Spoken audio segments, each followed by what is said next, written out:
시청자 여러분 안녕하십니까. 유튜브 채널 JTB 뉴스가 선보이는 여의도 정치. 오늘은 신혜영 전 의원님과 그리고 박유진 서울시 의원님 모셨습니다. 안녕하세요. 반갑습니다. 안녕하십니까. 두 분 인사하십시오. 처음 뵙죠? 오, 예. 새로워요. 3인 체제로 가는 겁니까, 이제? 예, 3인체로 가려고 합니다. 풍성하게 하겠습니다. 예. 그러니까 중앙정치는 우리 신혜영 의원님 맡으시고, 예. 그 다음에 풀뿌리 민주주의 지방정치는 우리 영광입니다. 박유진 시 의원님 맡으시면 아마 좋겠습니다. 박 의원님도 중앙정치 많이 얘기하실 거예요. 아, 그럼요? 예. 그쪽으로 더 관심 가지실 거기 때문에. 최근에 박유진 시 의원님이 예. 그 철근 누락, 이걸 오세훈 서울시장과 GTX. 시정 질문 예. 떴습니다. 아, 훌륭하십니다. 저희도 서울 캠프에서 GTX 예. 가지고서 많이 했었는데. 아, 그러셨죠? 그때, 네.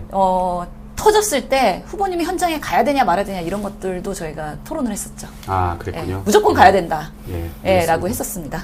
자, 바로 시작하도록 하겠습니다.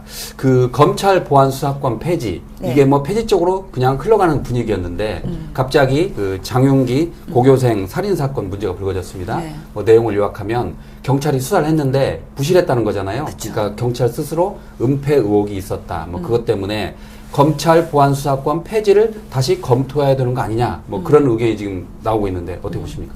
저는 이 타이밍에 이 사건이 터진 것이 상당히 의미가 있다고 보거든요. 예. 실제로 대통령께서도 아주 예외적인 상황에서는 보안 수사권에 대한 폐지에 일정 부분 예외를 줘야 되는 거 아니냐 이런 얘기도 했었고요. 정성호 장관도 계속해서 이 완전 폐지했을 때의 부작용에 대해서 우려를 많이 표명했는데 그럼에도 불구하고 이제 우리 민주당은 이제 검수완박 또는 수기 분리 뭐 그런 기조가 있었기 때문에 예. 실제로는 일부라도 검사에게 수사권을 주는 거에 대한 남용의 우려 이런 것들에 대해서는 상당히 걱정을 했고 그렇기 때문에 지금도 민주당의 기조는 완전 폐지. 완전 다만 폐지, 예. 그로 인해서 발생할 수 있는 부작용은 어떻게든 보완을 한다. 그래서 최근에도 형사소송법 TF에서 그 대안을 마련하긴 했죠. 예. 그래서 추가로 보안 수사권 요구를 검찰이 하는 경우에 빠르게 경찰이 다시 수사할 수 있도록 뭐 한 달 내로 예. 기한을 준다든지 아니면 공소시효가 얼마 안 남았는 경우에는 더 짧게 요구를 한다든지 아니면 경찰이 수사를 하는 거를 중수청으로 가져온다든지 아니면 중수청에서 경찰로 다시 이관한다든지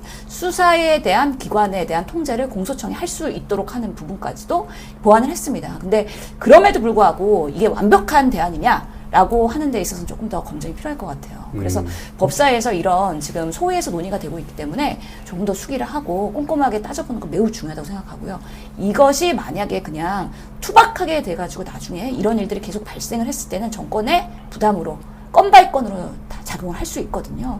그렇기 때문에 매우 지금 우리 민주당은 전당대회를 앞두고 검찰개혁에 있어서 매우 중요한 시간을 지금 지내고 있는 거다라고 예. 말씀드리겠습니다. 오죽하면 검찰에 보안 수사권을 주지 말아야 된다는 이야기 나오겠어요. 그렇죠? 우리 박 의원님 같은 경우 혹시 뭐 검찰 피해 보신 적 있나요? 예, 제가 예. 중학생회장 할 때. 중학생회장 할 때, 예, 예. 그때는 참, 제 2000년도였는데, 참 황당한 시절이었다는 게, 한국대학 총학생회 연합의 줄임말이 한총연이거든요. 예. 그러니까 총학생회장이 되면 당연직 한국대학 총학생회 연합의 회원이 되는 거죠. 근데 이제 한총연이 이제 96년 연대 사건으로 이적단체를 규정되는 바람에 총학생회장이 돼서 한총연 탈퇴각서를 안 쓰면 구속이에요. 그래서 1년간 수배 생활. 1년간 수배했어요? 어. 예. 그러니까 이제 집에 못 가는 거죠. 총학생회실에서 거의 이제 자택 연금 상태같이 지내게 된 거죠. 그럼 어떻게 그 수사를 도망 다닌 거예요? 아니, 근데 그건, 그러니까 말 그대로 이제 학교까지 와서 잡아간 경우는 극히 드무니까. 드물고. 예, 그러니까 예. 이제 자발적 은폐 마냥 학교 안에서만 생활을 하게 된 거고, 그래서 총학생회장 기간이 끝나면 또 바로 해제되는 거예요. 그래서 저는 기소 중지로 공소시효 만료로 해제가 됐는데, 첫 직장 다닐 때 예. 워크샵 가다가 불신검문에 걸려가지고 끌려간 적도 있어요. 오늘 어떻게 됐어요 그때? 아니, 그때도 강원도로 저희가 회사에서 워크샵을 가는데 무장 탈영병이 나와가지고 예. 터널을 다 막고 잡는 상황이었어요. 예, 회사가 발칵 뒤집어진. 우리 회사에 수배사까지 달렸어. 첫 신입사원 이런 애가 들어왔냐고 난리가 났을 것 같은데. 그래서 안 그래도 예, 약간 광고회사의 특징처럼 아니 근데 예. 뭐 이렇게 말씀드릴 수도 있는 기회가 생겨서 놀랐습니다만 당시 이제 저희 팀의 삼성전자 팀 팀장님께서 학생운동가에 대한 매우 우호적인 자세와 태도를 보여주셨었어요. 그래서 예. 잘 지켜주셨습니다. 그러면 개인적으로 검찰 보안 수사권 폐지에서 어떻게 생각하십니까? 그러니까 저는 지금 이 문제가 이렇게 사실 화제가 된 것은 그동안 대한민국 주권자 많은 분들이 한쪽으로 완전히 쏠려 있었던, 그러니까 기소권을 독점하고 있었던 그 검찰에 인한 피해, 그 폐해가 생각보다 매우 광범위하고 누적돼 왔었다는 방증이라 생각하거든요. 예. 그러니까 지금 이거는 아까 신 의원님께서도 말씀하신 것처럼 완전한 제도라는 건 사실상 불가능한 거죠. 그러나 지금 이 보안수사권 논의가 이렇게 수면으로 올라왔다는 것 자체를 엄중하게 봐야 한다. 그러니까 이거는 저는 이제 보안수사권 완전한 분리가 시도돼야 될 만한 때가 되었다. 이 말씀 드리고 싶습니다. 예. 어쨌든 이 보안수사권 폐지가 정말 핫 이슈가 돼가지고 민주당 내에서 고충이 아주 큰 것 같아요. 저는 좀 걱정이 돼요. 그래서 뭐 재헌절 이전에 해야 된다라는 것 때문에 속도전으로 좀 가고 있잖아요. 예. 근데 그렇게 가도 될까? 지금 왜냐하면 22대 후반기 국회가 구성도 안 됐잖아요. 그래서 국민의힘이 들어오지 않은 상황에서 지금 민주당의 법사위에서 논의를 하고 있는 게 우리가 오롯이 책임지고 갈 것이다라는 강한 그런 메시지거든요. 예. 그게 완벽하면 좋을 텐데 모든 제도가 다 완벽하지 않더라고요. 그래서 만약에 정말 정권 후반기에 계속 뭐 이런 이슈들이 드러났을 때는 이게 상당히 우리가 나중에 총선이나 아니면 대선에서 부담이 될 수 있는 부분들이 있기 때문에 저는 그러면서 일정 부분 정성호 장관이 욕을 먹는 한이 있더라도 지금 뭐 국민의힘도 찾아가고 그리고 민주당의 법사위원들이랑 만찬하면서도 계속 우려를 표하는 거 아니겠습니까? 부실수사, 수사지연, 피해자 보호 문제, 경찰 부패 문제 이런 것들에 대해서 우리가 촘촘하게 보안을 확실하게 세울 수 있을 것이냐 이런 것들에 대해서 계속 경각심을 갖고서는 우리 내부에서 논의가 이루어져야 되고 그런 게 법안소에서 이루어져야 된다고 생각을 하고 한병도 원내대표도 그래서 모두 발언에서도요 원내대표 회의에서 이런 문제 당연히 알고 있다. 보안수사권을 완전 폐지하지만 그 대안에 대해서 촘촘히 마련하겠다고 말씀하셨거든요. 예. 그럼 이거는 이제 민주당의 실력입니다. 유능함입니다.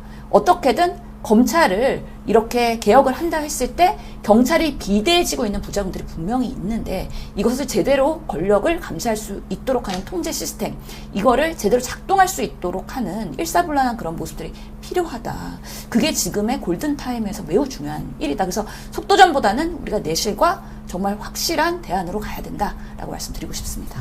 저 여기에 하나만 좀 예. 덧붙이고 싶은데 그 주권자 댓글에 예. 정말 뼈 때리는 명문장이 하나 있어서요. 그러니까 이제 이번 그 논란됐던 그 사건에 그러니까 경찰이 아버지가 핵심인 거죠. 예. 이렇게 써 있어요 댓글에 그 아버지가 검사였다면 어떤 일이 벌어졌을까. 아. 그러니까 이제 정말로 예, 많은 걸 시사하는 글이라 생각합니다.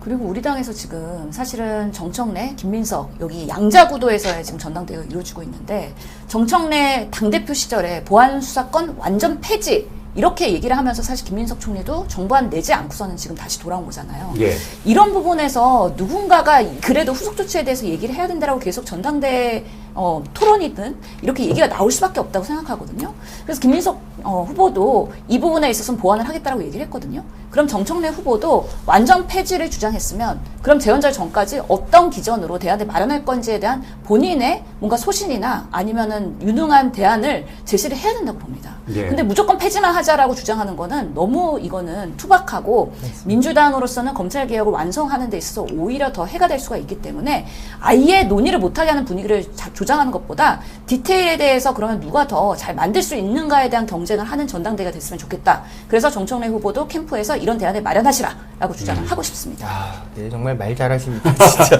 당대표 예. 그 여기 경쟁과 맞물려 가지고 지금 이거는 사실은 이 정말 사건이 터졌기 때문에 묻힐 수 없는 이슈이고 사실은 민주당에서 오롯이 책임지고 가야 되고 이재명 정부에 큰 부담이 될 수도 있는 리스크가 있기 때문에 훨씬 더 우리가 첨예하게 바라봐야 된다고 생각할 수밖에 없어요. 저는 그런 생각도 합니다. 어쨌든 검찰 보안 수사권이 폐지되면 무엇보다 경찰의 역할이 중요해졌어요. 예. 그러니까 이번에 이거 불거진 것도 결국 경찰의 부실 수사 때문에 그랬고 실제로 수사팀장이 구속돼서 경찰청장이 지금 사과까지 했잖아요. 그러니까 경찰 정말 일 잘해야 돼요. 어떻게 보세요? 거기는? 그럼요. 그러니까 저는 무릇 어떤 그러니까 이게 타인의 인권을 강제하는 거잖아요. 수사라는 것 자체가. 예. 그러니까 이 수사권 자체를 어느 한쪽이 독점하는 건 반드시 필연적으로 문제가 뒤따라올 수밖에 없었다는 게 역사가 증명하고 있는 거죠. 예. 그런데 지금 이런 일종의 극약 처방은 그동안 그 검찰의 독점으로 인한 폐해가 얼마나 컸는지를 방증하는 이제 조건이 마련됐다라고 봐야 되는 게 첫 번째라고 생각하고요. 그래서 이런 논의가 시도됐다라는 것 자체가 매우 큰 의미이고, 지금이 이 논란을, 그러니까 이 의지를 실제로 행동으로 완결시킬 수 있는 가장 적절한 때가 되었다. 예, 그 말씀을 드리고 싶습니다. 예, 알겠습니다. 자, 다음은 그 장동혁 대표에 대해서 알아보도록 하겠습니다. 지금 반말 논란 때문에 정치권이 시끄럽습니다. 그렇죠. 대통령을 제명하라고 이야기했어요. 어떻게 보십니까? 우리가 석열화 한 적은 없는데 건의야 한 적은 없잖아요. 네, 그러게요. 적어도 아주 네. 적절한. 김건희 여사라고 하지 말고 김건희 씨라고 하자라는 일부의 언론에서의 네. 그런 건 있었긴 그러니까 했지만 그 당시에 예. 현직 대통령인과 영부일 때 예. 씨까지는 붙여줬다는 거잖아요. 그렇지. 예. 그런 면에서 정말 민주당보다도 정말 비교했을 때 예. 품격도 떨어지고 치졸하다라고 얘기할 수 있고, 장동혁 대표는 그래도 보수의 지금으로서는 대표성 있는 야당 대표 아닙니까? 예. 품격 있는 정치를 해야 될 텐데 판사 출신인데, 장동혁 대표가 사실 21대 국회에는 정말 그렇지 않았어요. 그때 같이 있었다고. 예, 예, 그러지 않은 사람이었는데 이제 이게 변모를 했는지 아니면 내부에 있는 DNA가 이제 표출이 되는 건지는 모르겠지만, 예. 지금은 당내에서 너무 이제 구석으로 어떻게 보면 소외되고, 어떻게 보면 110명의 리더로서의 역할이 전혀 보이지 않고, 오히려 하나하나의 행보가 지금은 오히려 조롱거리가 되고 있잖아요. 예. 그러다 보니까 뭔가 스케줄도 안 나오고 의원들이 따라오지도 않고, 그러다 보니까 손파고 가갖고 마스크 쓰고 모자 쓰고서는 집회하는데 앉아가지고 피켓 본인이 이렇게 하고 있는 거잖아요. 예. 그러면서 자극적인 정치, 그리고 혐오 정치를 유발하면서 적어도 최소한의 본인의 팬덤, 그리고 구구, 그리고 부정선거론자들, 이런 사람들한테 나를 지켜달라고 극단적인 메시지를 보내고 있는 거 아닌가 생각을 해서, 그럼에도 불구하고 제명이가 뭡니까? 정말 국민의힘의 수준을 그냥 대변하는 아주 상징적인 메시지라고 저는 봅니다. 그러니까 장동혁 대표가 지금 손 팻말에 제명아 고등학생 말고 나랑 싸우자라고 해서 이슈화 됐는데, 그건 어떻게 보십니까, 우리 의원님? 올해 5월 23일, 24일 때 이제 장동혁 대표가 페이스북에 이미 글을 남겼던 거 제가 그대로 읽어드리겠습니다. 예. 이재명이 모닝커피를 정해주는 나라. 어허, 남조선 민주주의 인민공화국 최고 존엄이시다. 개딸들이 스벅 앞에서 감시하는 나라. 어허, 홍위병보다 센 명의병이시다. 어질어질하다. 예. 이 말이 핵심입니다. 나는 공산당이 싫어요. 입은 찢지 말아주세요. 이게 저 공당의 대표가 적을 수 있는 문장입니까? 그러니까 지금 저는 장동혁 대표는 유일하게 할 수 있는, 그러니까 본인의 행동 반경이 딱 하나, 오로지 이재명에 대한 그 견딜 수 없는 그 저열한 모욕, 그것만이 나의 정체성인 거예요. 어떻게 일국의 대통령을 제명하라고 부르고 입은 찢지 말아주세요라는 말을 문장으로 남길 수가 있습니까? 그러니까 아니 그게 똑같은 한글이고 거기에 무슨 정치적 의미가 있다는 겁니까? 라고 묻는 분이 있다면 더 대화는 할 수가 없는 거죠. 그래서 제가 지난번에도 한번 드린 말씀인데, 자기보다 높은 사람을 이렇게 비난을 하면 자기가 그쪽하고 동급화된다는 그런 생각을 가지고 있는 것 같아요. 그러니까 장동혁 대표도 대통령을 겨눠야 동급화되는 거예요. 어떻게 보십니까? 전혀 그렇게 보이지가 않고, 지금 보이지 않고? 예. 페프에 포스팅한 내용만 봐도 예. 윤석열화되고 있는데 장동혁이? 그런 생각을 지울 수가 없고, 결국에는 민주당이 중도 보수당으로서의 외연 확장을 이렇게 하고 있잖아요. 스펙트럼을 넓히고 있잖아요. 그러다 보니까 국민의힘이 사실 상대적으로 본인들이 스스로 구구화되고 가고 있는 부분인데, 그런 여러 가지 조롱에 대한 비난, 이런 것들이 일베에서는 상당히 많이 보편화되는 상황이거든요. 그거를 차용해서 지금 장동혁이 본인의 메시지와 본인의 입으로 얘기를 하고 있는 거예요. 예. 그러다 보니까 본인이 정말 보수의 지형에서는 사면 초과가 됐다라는 걸 상징적으로 보여주는 거고, 다만 본인이 이런 조롱거리나 메시지를 얘기했을 때 본인의 팬덤들, 그리고 구구 유튜버들 환호하거든요. 그러니까 지금의 여러 가지 정치적 리더로서의 상처받은 부분들을 여기 와서 본인이 스스로가 위안 삼고 있는 부분이다라는 생각이 들어요. 그래서 장동혁의 종말이 얼마 남지 않은 상황에서 종말을 버티기 위해서 정말 몸부림치고 있는 하나의 현상이라고 보고요. 그 옆에 있는 김민수, 이런 사람들이 같이 옆에서 도와주고 있고 어떻게 보면 희희덕덕하고 있는 건데 그들의 정치가 가면 갈수록 더 좁아지고 있다. 그래서 최근에 뭐 광주 경찰서 가서 항의한다고 했다가 경찰청장도 못 만나고 온 거잖아요. 네. 야당의 대표로서.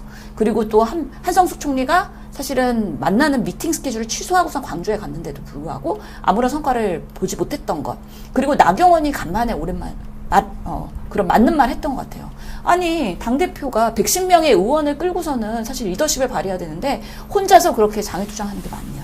라는 거에 비판했잖아요. 이제 내부에서도 인정받기 어려운 지경까지 갔다는 거에 대한 하나의 반증이기 때문에 아이고 정말 장동혁 정리는 시간순이다 라고 생각합니다. 우리 박 의원님 같은 경우는 작년에 그 오세훈 서울시장을 상대로 시정 질문했는데 그때 주 이야기가 왜 오세훈 시장이 이재명 대통령을 비난하냐 뭐 그런 거였잖아요. 그렇다고 해서 대통령을 비난한다고 해서 서울시가 올라가진 않는다 뭐 그런 말씀도 하셨잖아요. 그러니까 이재명의 기본소득을 단순 무식하다 이렇게 평가하고 오세훈 서울시장이 오세훈 서울시장이 그러니까 이재명의 기본소득을 비난하고 폄하한다고 해서 오세훈의 디딤돌 소득이 올라가는 게 아니다 그렇게 말씀드린 거죠. 근데 이제 좀 전에 장동혁 대표 얘기가 나왔으니까 저는 좀 이런 새로운 말씀을 드리고 싶은데 아마도 저는 그러니까 이게 장동혁 대표의 언행은 전형적으로 강자에게 약하고 약자에게 강한 이런 언어 문법이라고 생각하거든요. 아마도 장동혁 대표는 지금 이렇게 남조선 민주주의 인민공화국 최고존엄 이런 말을 쓰고 있지만 정의나 이런 말 안 쓸 거예요. 못 쓸 거예요.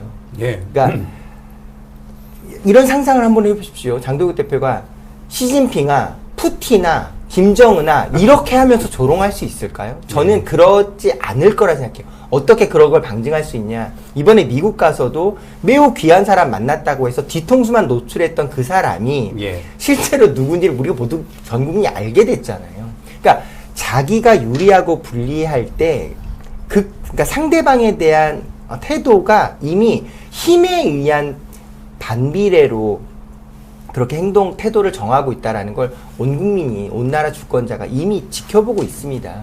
이재명 대표에 대한 모욕이 본인의 인격과 삶에 어떤 역사적 박제로 평생에 후회할 짓을 하고 있는지를 꼭 말씀드리고 싶습니다. 네, 알겠습니다. 그래서 한마디만 더 드리면 사실은 야당 대표라면 실제로 정부 여당에서 견제해야 할 만한 메시지를 내면서 지지세를 더 폭넓게 가져가야 된다고 생각드는데 정말 이 타이밍에 할 수 있는 많은 것들이 있잖아요. 예를 들어서 한성숙 총리를 만나서 아니 검찰 보안수사권 폐지하면 그 다음에 후속 조치에 대해서 이런 부작용 어떻게 준비하고 있느냐 이런 질문을 한다든지 아니면은 여러 가지 정책들에 있어서 지금 이렇게 AI 국가 메가 트렌드로 가고 있는 거에 대해서 이게 정말 실현 가능한 것이냐 라는 부분에 있어서 영남에 대한 발전과 여러 가지 지역 발전에 대해서 뭔가 다른 의견을 제시해서 더 내실 있는 그런 정책으로 갈 수 있도록 하는 조언자이자 견제자, 감시자의 역할을 야당이 해야 되는데 그런 것들에 대한 능력이 없다 보니까 이제는 말로써 아주 상스럽게 이제는 메시지를 내는 지경까지 갔구나. 그럼에도 불구하고 본인이 아직 당대표라고 윤리위 징계권을 가지고선 계속 장난질을 하려고 하는 거잖아요. 최근에 그래서 윤리위원도 한 명 더 보충을 했다. 정족수가 안 채워지니까 오히려 법조인 한 명 더 데리고 와서 정족수라도 채워가지고 징계 적치하면서 나는 끝까지 버틴다. 그러면 다음 전당대회 때 연임할 수 있다라는 상상의 그런 희망 회로를 골리고 있는 거 아니냐. 그렇기 때문에 지금 보수도 정말 미래가 없고 답이 없는 상황이다라는 생각이 듭니다. 예, 알겠습니다. 자, 다음은 윤석열 전 대통령에서 알아보도록 하겠습니다. 지금 체포방해 혐의로 결국 대법원에서 징역 7년형을 선고받았잖아요. 말도 많고 탈도 많았는데 결국 대법원이 공수처의 내란 수사를 인정을 했습니다. 어떻게 보십니까? 실제로 상징적인 첫 이 확정 판결이라고 봐요.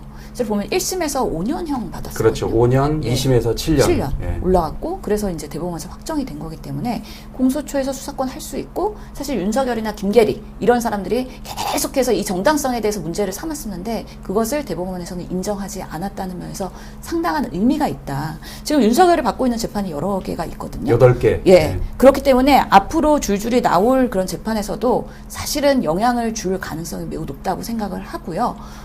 당일날 정말 구속영장 청구가 됐을 때도 그 구속을 방해했던 많은 의원들, 이런 분들이 실제로는 공수처에서의 집행을 저지하는 데 있어서의 문제가 있었기 때문에 이런 부분에 있어서도 법적인 절차가 진행되고 그럼 징계나 아니면 처벌로 갈 가능성이 높아진 거 아니냐라는 면에서 지금 우리가 많은 민주당 지지자도 그렇고 내란이 제대로 청산되고 있는 거 맞나? 그리고 특검이 제대로 지금 이 부분에 있어서 어디까지 규명을 했나에 대한 약간의 불안이 있는데 그래도 이번에 7년형을 받으면서 조금 더 안심이 되는 부분들이 있었다라는 생각이 듭니다.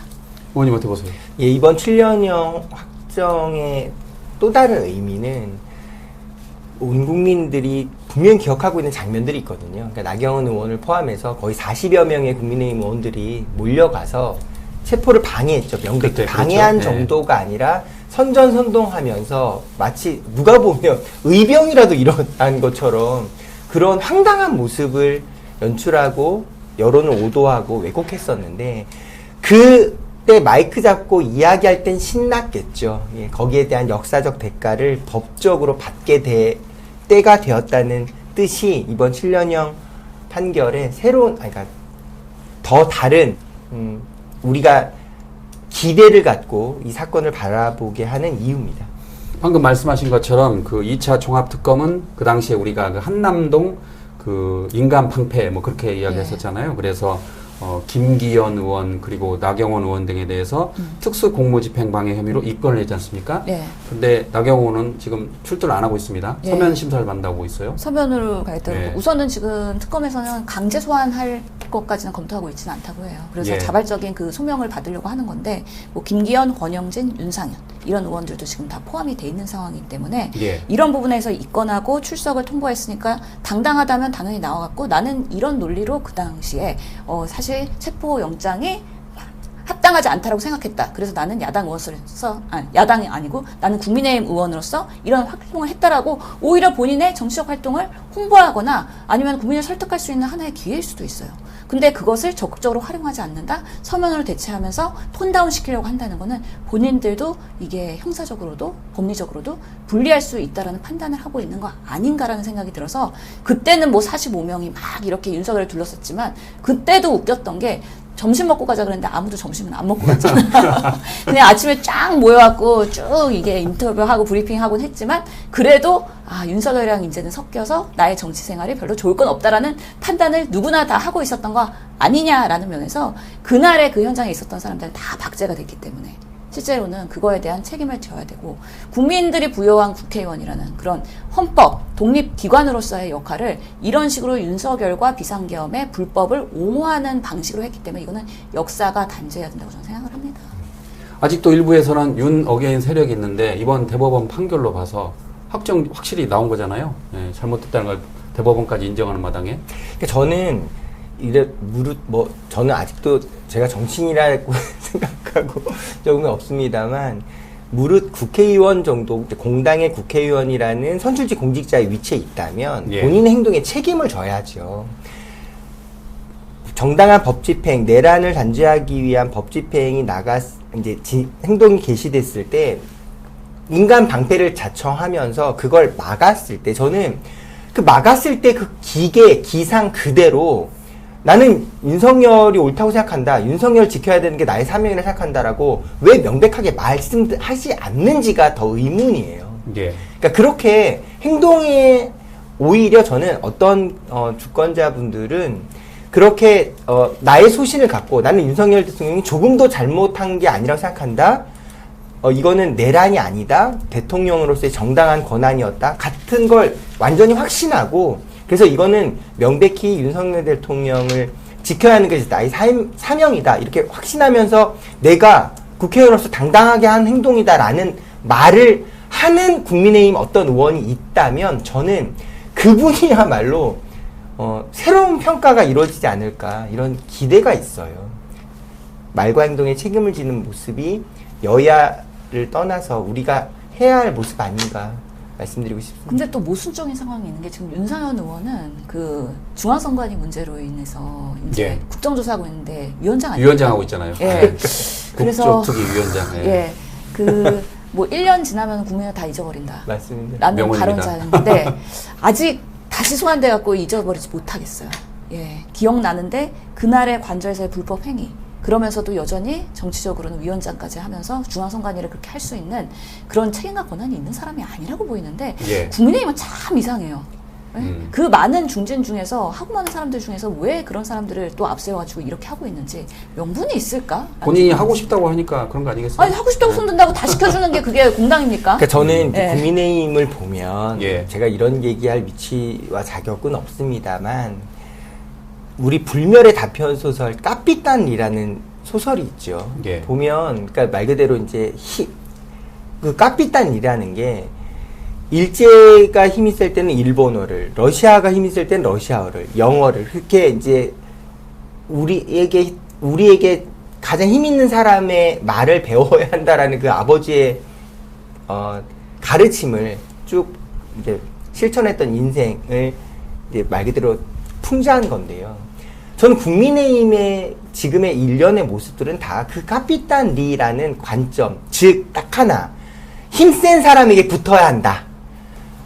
그걸 너무나 그러니까 온 정당 전부가 그 철학 하나로, 그 기준 하나로 움직이고 있는 그러니까 그런 정당 아닌가라는 의심을 떨칠 수가 없어요. 예. 그런 모습이 지금의 윤상현 의원의 행동에서 그대로 투영된다고 생각합니다. 그 참고로 이번 지방선거 때 서울시의회 여야가 뒤바뀌었습니다. 그쵸. 예. 그래갖고 사실은 저희도 서울시 캠프 이제 다 끝나고 나서 이제부터 하면서 그래도 모 의원들이 위안을 삼는 게, 예. 야, 그래도 우리가 야당이지만 우리가 3분의 2 정도는 되죠. 예. 그렇기 때문에 오세훈을 견제할 수 있어. 그 예. 힘은 있어. 그래서 브레이크를 잡을 거야. 라고 얘기하는데 사실 저는 위로는 안 됐어요. 왜냐하면은 서울시청 가면은 해야 될 많은 공약과 정책들을 차곡차곡 간담회랑 여러 가지 제안을 받으면서 쌓아놨었거든요. 아, 그럼요. 그거를 구현하지 못하는 그 마음 아픔이 이게 야당이 우세해졌다고 해서 해소가 될 수가 없거든요. 아, 그럼요. 예. 전혀 그런 건 아니고요. 예. 예. 그러니까 그런데 오세훈 시장의 미래는 아무도 모릅니다. 예. 이제 그렇죠. 7월 13일하고 27일이 남았는데 7월 13일 따라서 이제 그 명태균 여론조사가 열립니다. 그러면 7월 13일 월요일에는 이진관 판사가 윤석열 그 무상 여론조사 관해서 윤석열과 그 명태균인가요? 예, 명태균 특검이 하는 특검인 거고 거죠. 예. 그 다음에 오세훈 서울시장 여론조사 대납에 대해서 하는 건데 예. 지금 어떻게 보십니까? 그에 대해서? 일단 1년 6개월 판정을 받았다는 것부터 이제 그러니까 구형량이 1년 6개월이잖아요. 구형량 검찰의 구형이 1년 6개월이었는데 이제 지금 많은 분들이 이거는 이 사건의 구조상 피해갈 수 없다. 피해갈 수 벌금형 없다. 100만 원 이상을 피해갈 수 없다라는 것이 단 하나의 질문으로 이렇게 정리가 되거든요. 도대체 누가 대가를 바라지 않고 3천만 원이 넘는 여론조사를 10번이나 조작해서 갖다 바칠 수가 있는가? 이 질문을 생각해 보면 약간 피해갈 길이 없어요. 예. 그리고 보면은 윤석열도 이제 명태균 무상 여론조사 관련해서 1심 선고가 7월 13일에 있거든요. 예. 그러니까 얼마 있으면 또 이제 1심 선고가 될 것이고 그래서 명태균 이슈가 다시 올라올 맞습니다. 가능성이 있다라고 생각을 합니다. 제가 국회의원 할 때 사실 문재인 정권에서 여당 의원 하다가 이제 윤석열 정권에서 야당 의원으로 바뀌니까 많은 사람들이 야, 야당 의원이 더 하기가 좋을 수도 있어라고 얘기하더라고요. 여당 의원은 뭔가 정책을 구현하고 책임을 져야 되고 정권을 두둔하면서도 또 견제를 해야 되는 그런 역할이면 맞습니다. 야당은 계속 지적만 하면 되잖아요. 예. 그래갖고 우리 박유진 의원님이 지금 쭉 야당 의원만 하고 계시는 거잖아요. 맞습니다. 언젠가는 여당 의원이 될 수 있도록 응원드립니다. 저희가 더 예. 열심히 하겠습니다. 예. 예.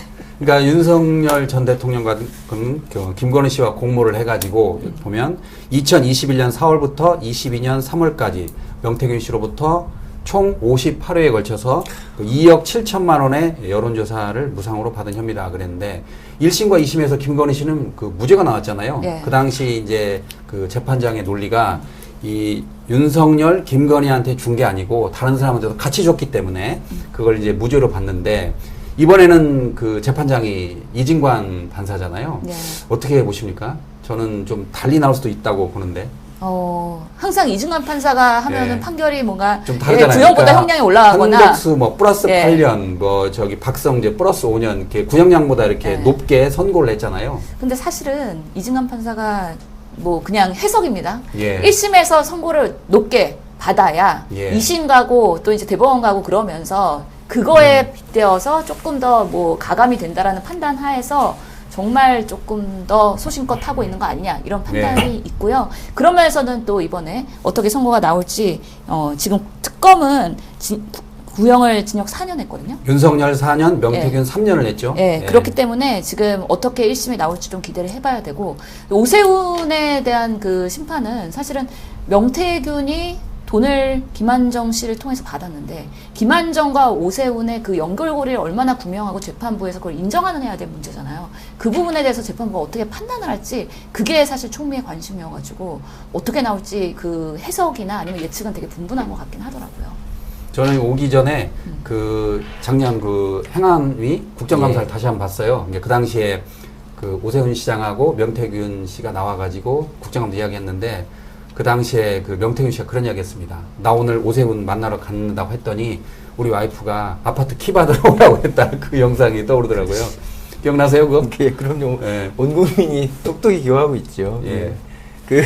아마 이제 똑같이 판사석을 바라보면서 같이 예. 같은 방향을 보고 있습니다만 오세훈의 뒤에서 정말 피토하는 심정으로 이야기하고 있는 명태균과 마치 자기는 지금 이 공간은 지구가 아니고 현실이 아니고 전혀 다른 공간, 다른 시간에 나는 있는 거라는 걸 온몸으로 표현하듯 정말 뚫어지게 앞만 보고 초집중하고 있었던 오세훈 시장의 모습, 그 앵글을 온 국민이 기억하고 있죠.